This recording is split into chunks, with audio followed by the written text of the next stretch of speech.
Imagine Europe in the 17th century, an age when the setting sun did not bring peace, but dread. As night fell over towns and villages, church bells rang not to summon the faithful to prayer, but to announce another death. Across narrow London streets, carts rattled through the darkness, piled with bodies shrouded in sheets.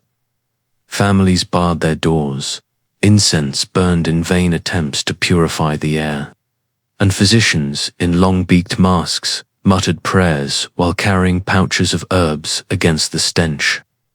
People spoke of bad air, of divine punishment, of fate, itself tightening its grip on mankind. Few understood that what stalked them was carried on the backs of rats and in the bites of fleas. To live in those years was to live under the shadow of plague. The year was 1665, and England was suffering one of its darkest chapters.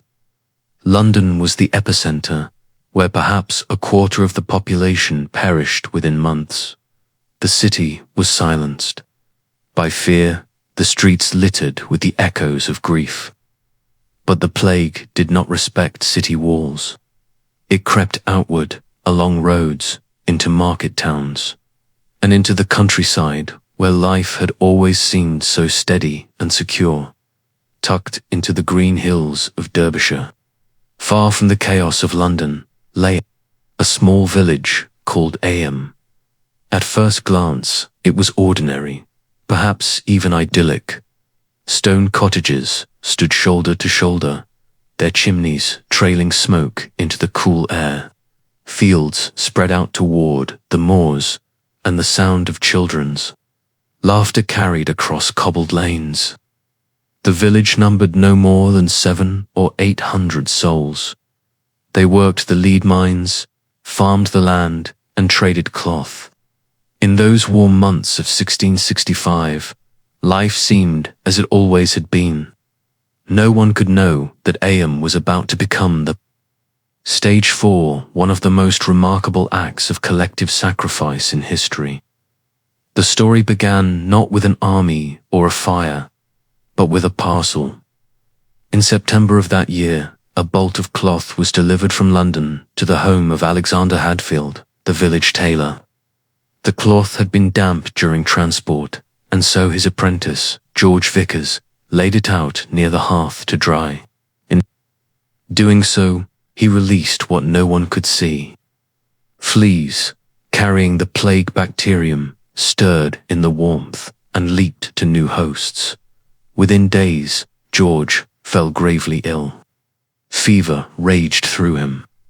Painful swellings, buboes, grew in his armpits and groin, marking him with the unmistakable signs of the plague. Within a short time, he was dead. The villagers were unsettled, but not yet alarmed. Illness was part of life, and death was a constant companion. But then another fell sick, and then another. The pattern was undeniable. What had begun in distant London had arrived in Eyam, carried in a bolt of cloth and awakened in a single cottage. Fear spread as quickly as the infection. Families shuttered their windows. Neighbors no longer gathered in the evenings. The rhythm of village life faltered, interrupted by coughs, by silence. By the tolling of the bell, ordinary instinct would have driven the villagers to flee, to scatter into the hills and neighboring towns. And indeed, whispers of leaving filled many homes. Yet two men, both ministers, though of different persuasions, stood against that tide. William Mompesson, the newly arrived Anglican rector, and Thomas Stanley, the former Puritan minister, joined voices despite their differences. They spoke to the people of Eyam with gravity. If they abandoned the village, the plague would not end, it would only spread. Their neighbors, the innocent families in nearby parishes, would pay the price. The choice placed before Eyam was stark. To stay was to face almost certain death. To flee was to save themselves but unleash destruction on countless others. It was a choice between survival and sacrifice, between instinct and conscience. And in the end, the villagers chose the unthinkable. They would remain. They would seal themselves off from the world beyond their stone walls, becoming a living barrier against the plague. Quietly, solemnly, Eyam shut itself away. The villagers marked their boundaries with stones, carving hollows where coins could be left soaked in vinegar to pay for food brought from outside. They agreed not to leave, not to cross the invisible line that separated them from safety. They moved their church services outdoors to reduce the risk of contagion in enclosed spaces. And when death visited their homes, as it soon did again and again, they buried their dead themselves in gardens, in fields, in hastily dug graves, so as not to gather in large numbers. It was not fear that bound them, but a promise. No guards were set at the lanes. No one stood with weapons to keep them in. The barrier was their word, their covenant with one another and with God, that they would not bring destruction to the surrounding countryside. It was a decision almost beyond belief, yet it was taken not by one, but by all. From that moment, Eyam was no longer just a village.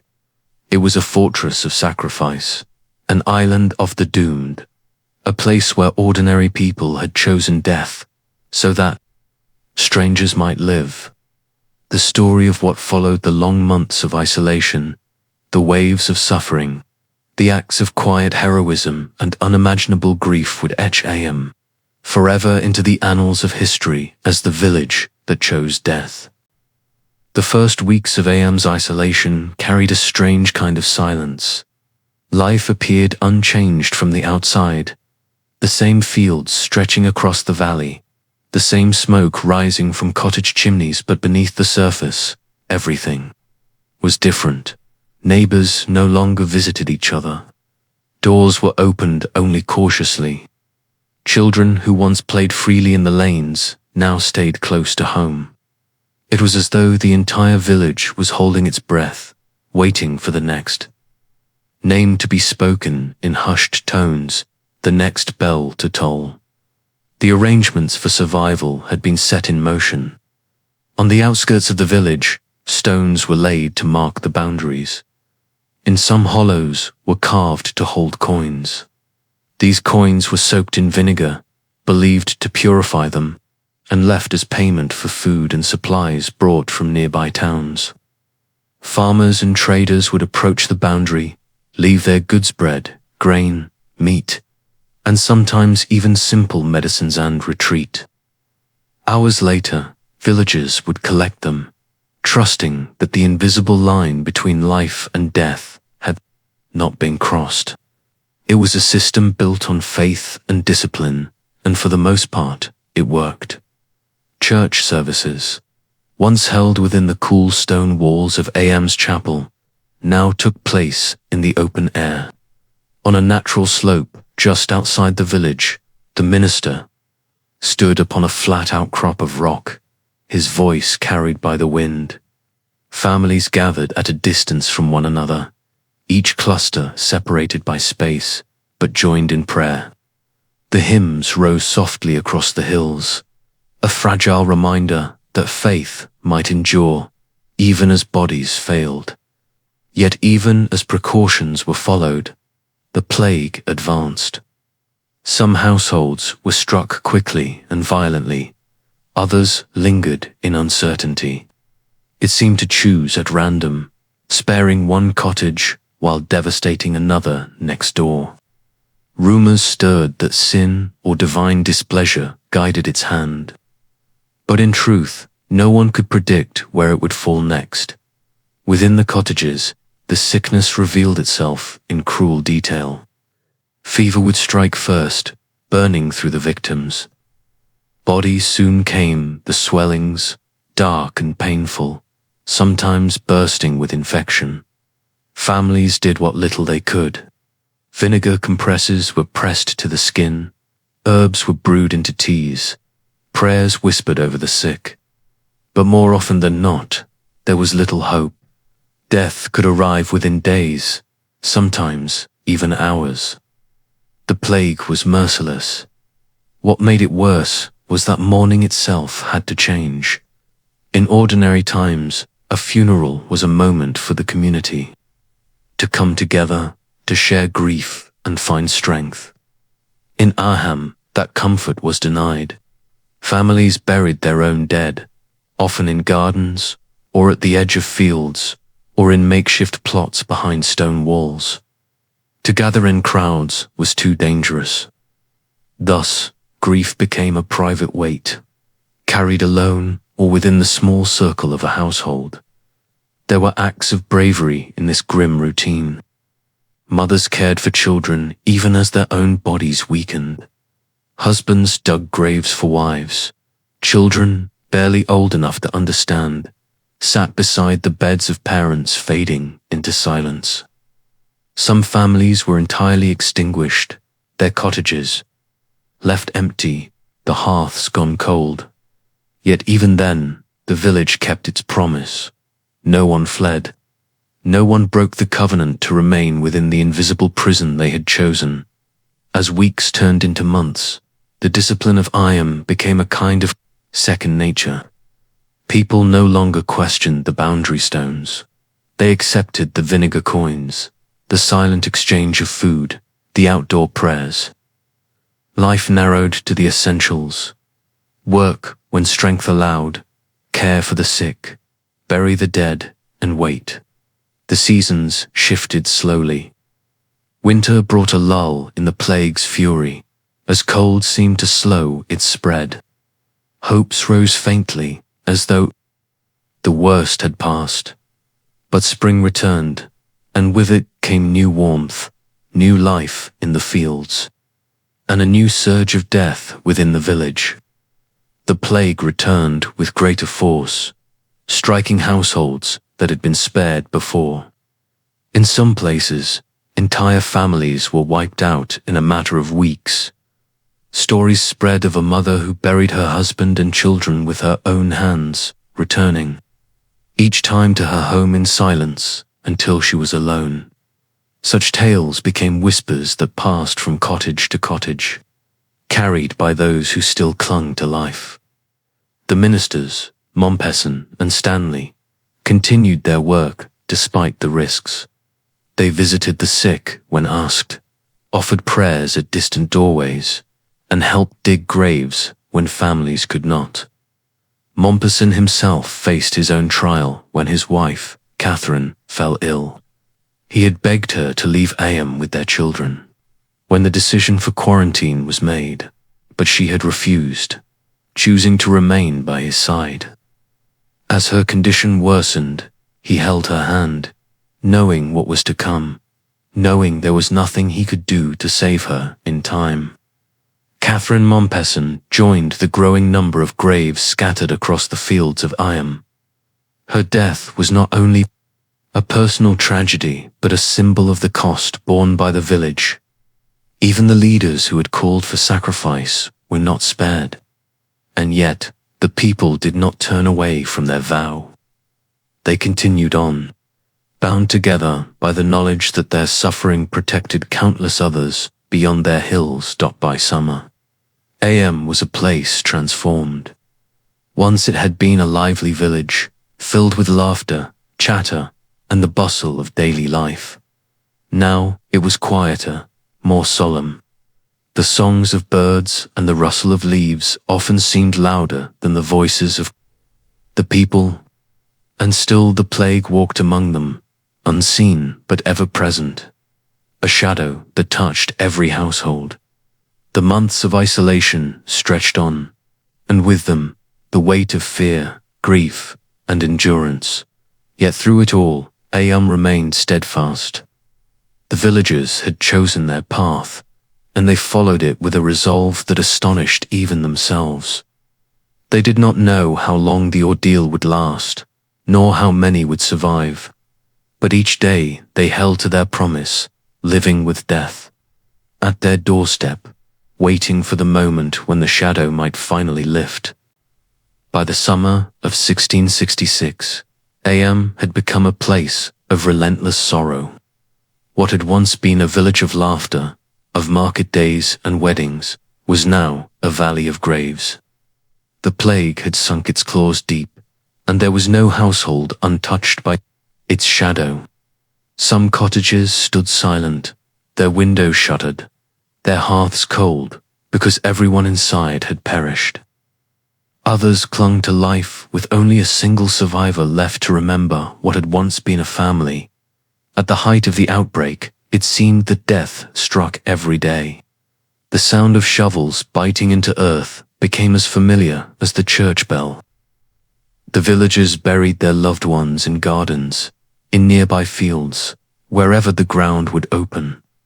The usual rites of mourning processions, shared hymns, the comfort of gathered kin were absent. Grief was no longer public. It was solitary, raw, and unending. Some stories from that summer have endured through the centuries, whispered down by descendants and recorded by historians. They remind us of the extraordinary courage required to live through such devastation.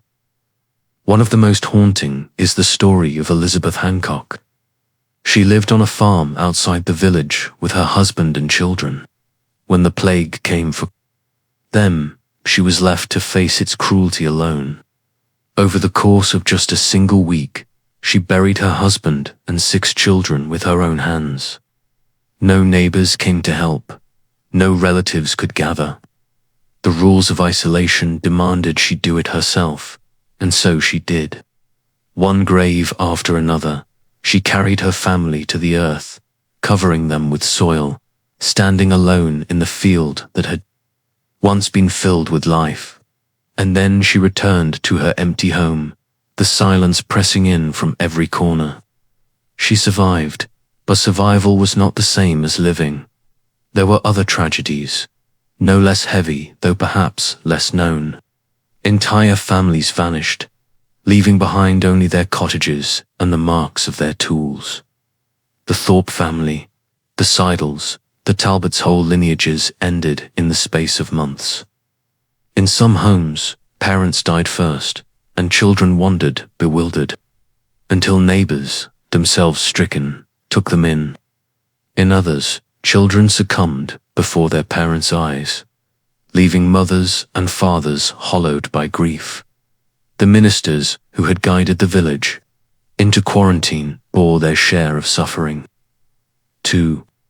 William Mompesson, who had spoken so firmly about the duty of sacrifice, found himself broken when his wife Catherine succumbed to the disease. She had been his anchor, the one who insisted on staying when he urged her to flee with the children. Her grave, dug on a grassy hill overlooking the village, became both a wound and a testament. Mompesson, in his grief, continued to serve the people of Eyam. But his voice carried the weight of a man who knew sacrifice not as an idea, but as a loss carved into his heart. Thomas Stanley, too, labored tirelessly, offering prayers and comfort, digging graves when hands were few.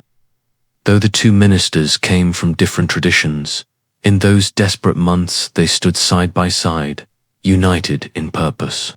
They walked into homes where the air was thick with sickness, whispered words of solace to the dying, and laid the dead to rest with dignity.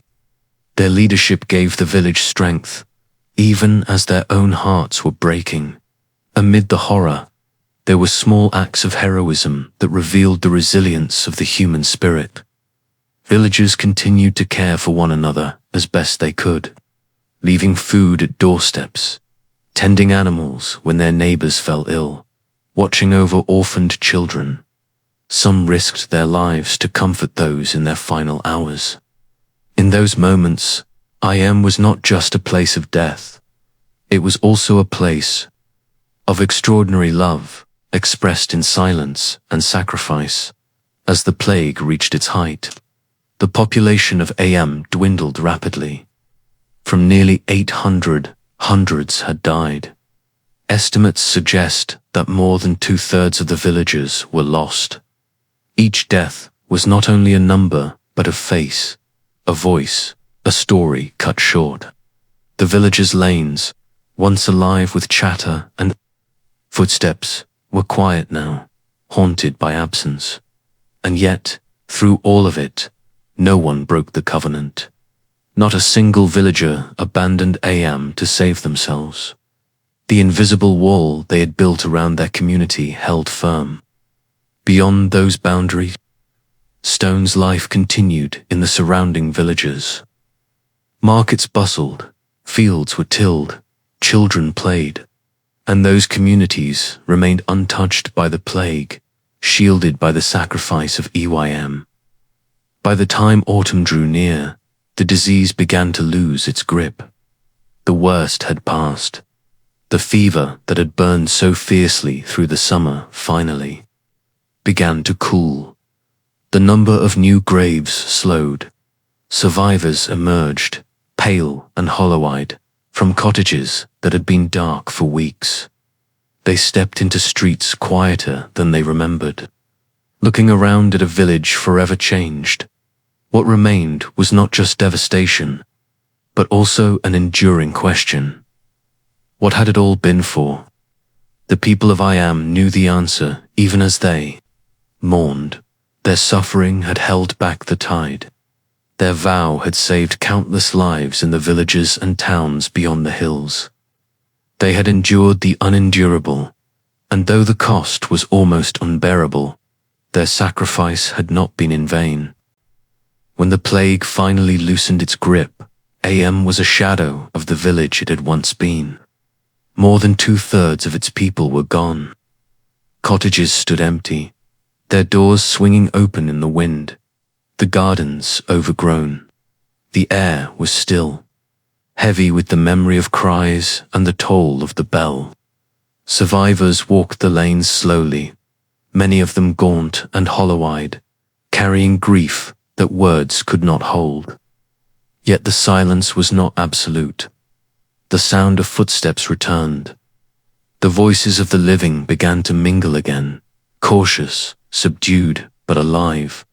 The devastation was staggering. Families that had stood for generations were wiped away. The village register became a ledger of absence, filled with names that ended. In the same year, the weight of so much death in such a small place was almost impossible to bear. And yet, Eyam endured. The survivors did not leave their home in ruins. They stayed, they rebuilt, and they carried with them the story of what they had chosen. Beyond Eyam, the surrounding countryside had been spared. Villages like Stony, Middleton, Tideswell, and Bakewell, so close that trade and travel might easily have spread the infection, remained untouched. The covenant Eyam had kept the invisible wall of sacrifice it held. Those who lived beyond the boundary stones owed their lives to the people of Eyam, though many would never know it. History, however, would not forget.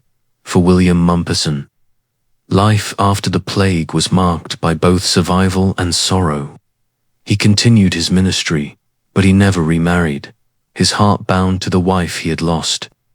His children grew up without their mother, carrying the memory of a village that had become a legend. Thomas Stanley, too, carried scars. His quiet strength and steadfast faith had guided Eyam through the storm, though he bore the same grief as his neighbors. The story of Eyam did not end with the 17th century.